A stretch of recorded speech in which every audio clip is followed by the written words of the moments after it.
Olá, meus amigos! Você sabia que no interior do nosso organismo pode abrigar vários outros seres vivos? Alguns podem trazer prejuízos e desencadear doenças. É o caso de algumas bactérias que provocam desinterias graves. Calma! Entretanto, nós podemos contar com a ajuda de outros agentes vivos que controlam, combatem, eliminam esse tipo de agente infeccioso, os vírus. Alguns vírus penetram nas bactérias, tomam conta de suas atividades e as eliminam, nos livrando completamente dessa desinteria. Nem todo herói usa capa. E sobre os heróis de hoje, nós abordaremos esta aula.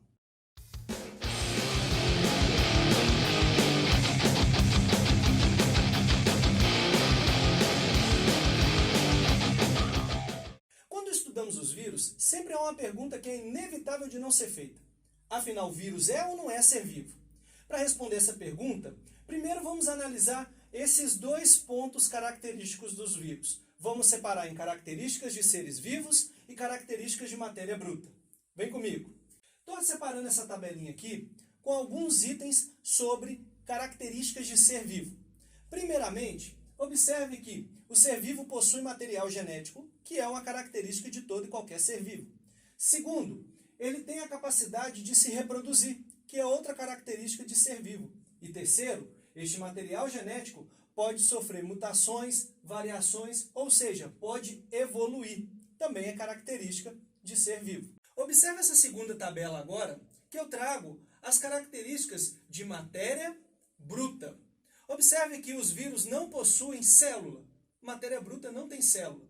Se não tem célula, não tem organização celular com organelas. Então, não possuem organelas citoplasmáticas.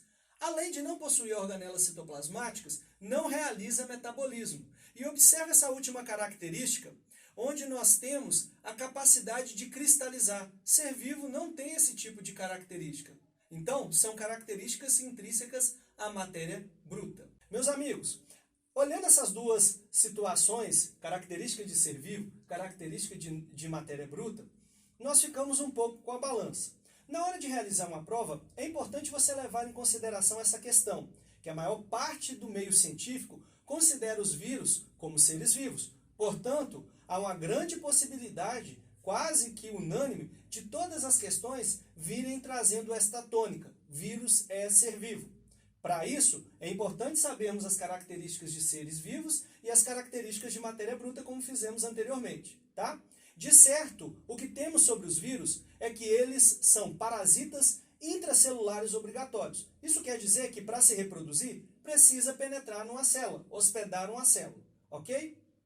Sobre os vírus, nós podemos falar que os vírus mais simples são formados por uma estrutura genética, que a gente chama de genoma viral, seu material genético, e uma proteção, uma carapaça protetora de constituição proteica, que nós denominamos capsídeo.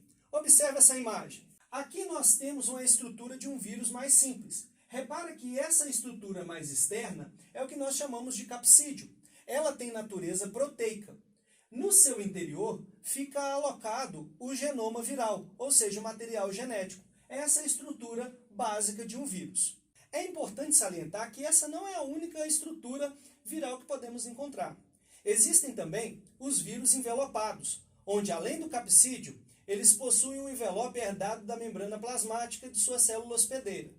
Esse envelope tem constituição lipoproteica. Então observe que aqui no lado mais externo, nós temos esse envoltório que fica constituído de estrutura lipoproteica.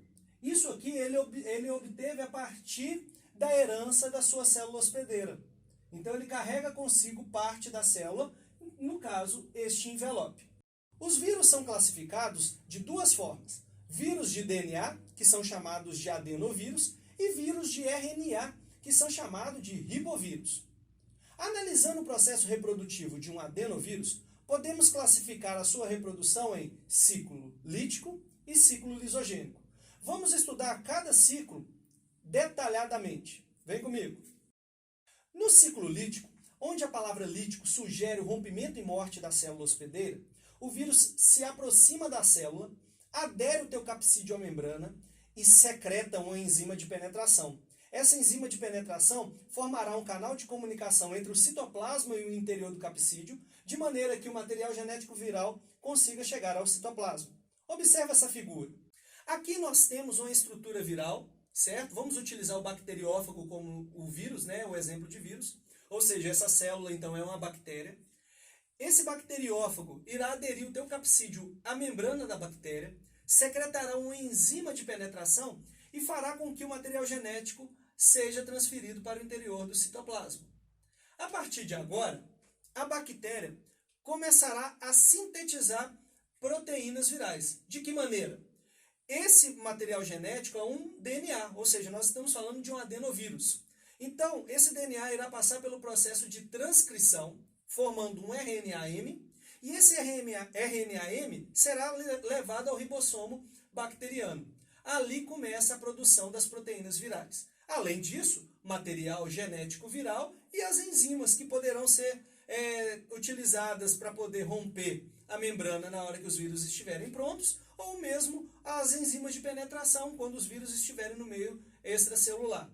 Observa que ele constrói as estruturas virais separadamente, como se fosse uma fábrica, uma indústria, né? Igual um carro. E acontece uma linha de montagem.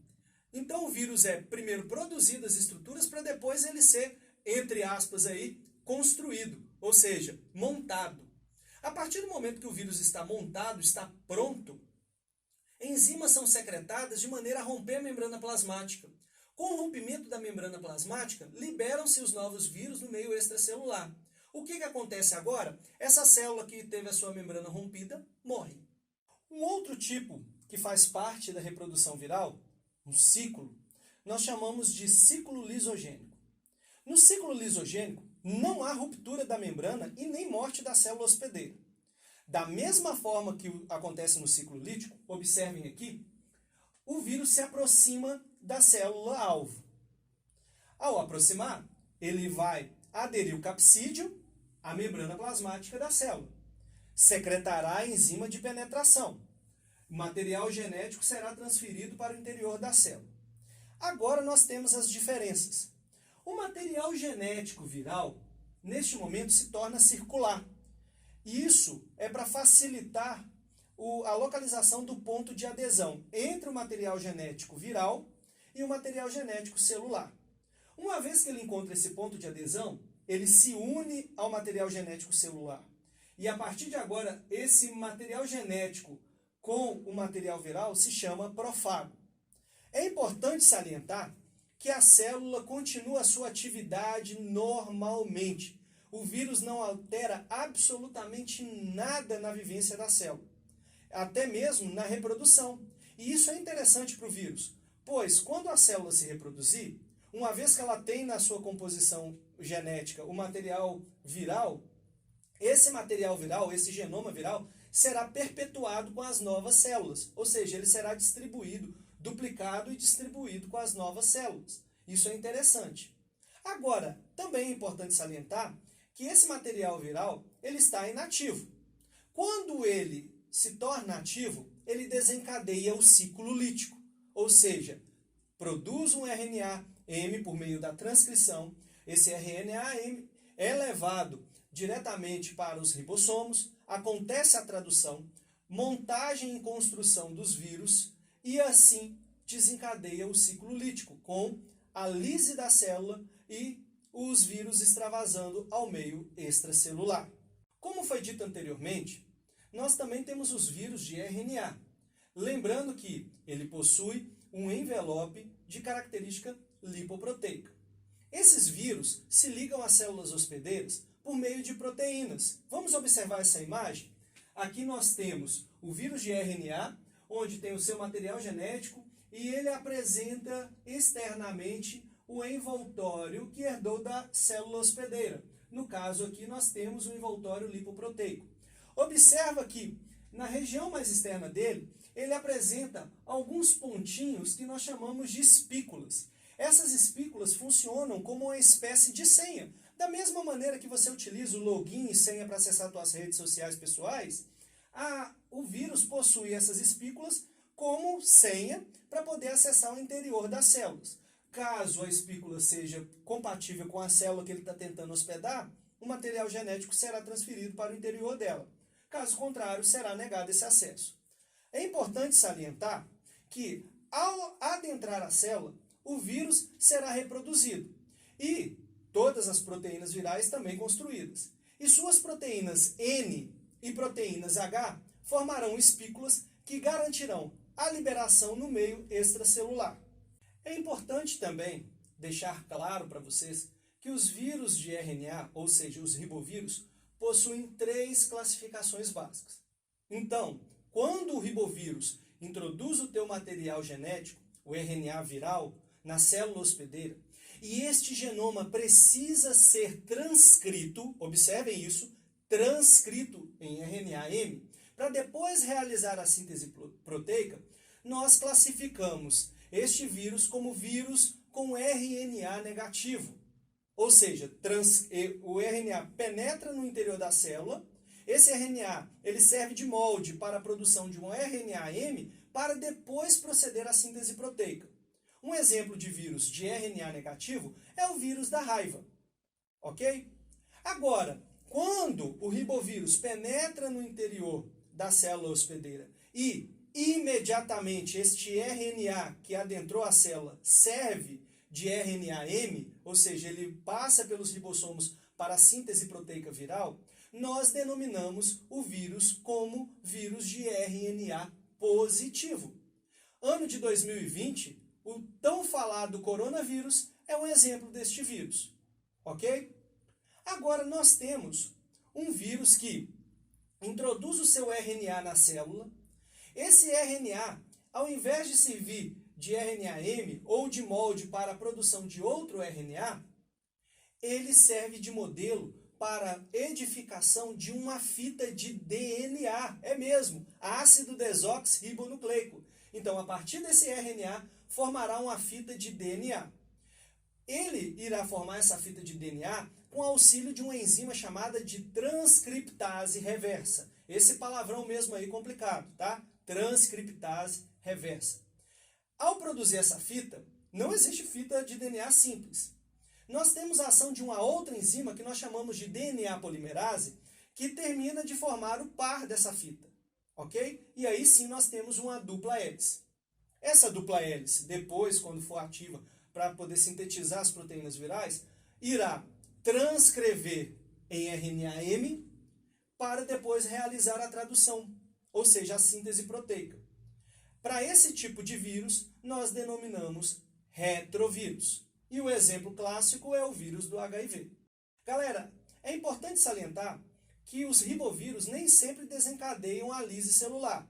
Eles podem atingir o meio extracelular de forma lisogênica, neste momento herdando a membrana plasmática da célula hospedeira, e a célula continua viva. Há casos, sim, que desencadeiam a lise celular, como se fosse o ciclo lítico lá dos adenovírus. A diferença está no que provoca a lise celular. No caso dos ribovírus, a lise celular acontece devido à superlotação de vírus no interior da célula. Ela não suporta e acaba sofrendo lise celular. Tranquilo? Compreenderam tudo? Espero ter sido esclarecedor essa nossa aula. Conto com vocês deixando o seu like e o seu comentário. Não esqueça de ir no meu Instagram e participar das enquetes, comentar sobre as videoaulas ou sugerir novos temas. Beleza? Até uma próxima videoaula. Um abraço!